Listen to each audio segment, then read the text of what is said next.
സ്വയം ന്യായീകരിച്ച് സംസാരിക്കുന്നവനല്ല നീതിമാൻ. അപരനു വേണ്ടി സംസാരിക്കുന്നവനും അവർക്ക് അർഹിക്കുന്നത് നൽകുന്നവനുമാണ്. വിശുദ്ധ യൗസേപ്പ് ഒന്നും സംസാരിച്ചു കാണുന്നില്ല.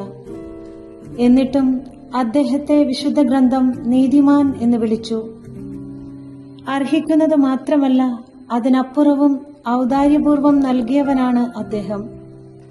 പരിശുദ്ധ കന്യകാമറിയത്തിന്റെ നിസ്സഹായതയിൽ സഹായകനും ഉണ്ണീശോയ്ക്ക് കാവലുമായി കൂടെ നിന്ന അദ്ദേഹത്തിന്റെ സ്നേഹ സാന്നിധ്യമാണ് അവരുടെ ജീവിതത്തിന് കരുത്തു പകർന്നത്.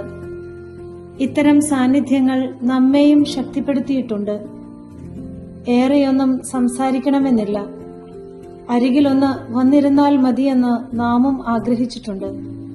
നമ്മുടെ പ്രിയപ്പെട്ട മാതാപിതാക്കളോട് കുറച്ചു സമയം സ്നേഹപൂർവ്വം സംസാരിക്കാം.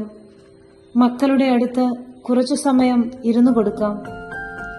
ഏറെ നാളായി ഉപേക്ഷിച്ചു കളഞ്ഞ പഴയ സുഹൃത്തുക്കൾക്ക് സുഖമാണോ എന്ന് അന്വേഷിക്കാം.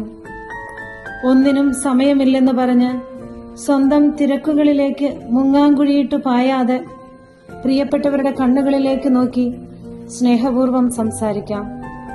കാവലും കരുതലുമായി ഞാനിവിടെയുണ്ട് എന്ന് ഓർമ്മിപ്പിക്കാം. സ്നേഹത്തിന്റെ മേമ്പൊടി ചേർത്ത് ബന്ധങ്ങളെ ഊട്ടിയുറപ്പിക്കാം. വചനം സർവോപരി എല്ലാറ്റിനെയും കൂട്ടിയിണക്കി പരിപൂർണമായ ഐക്യത്തിൽ ബന്ധിക്കുന്ന സ്നേഹം പരിശീലിക്കുവിൻ. കൊളോസ്സോസ് 3:14.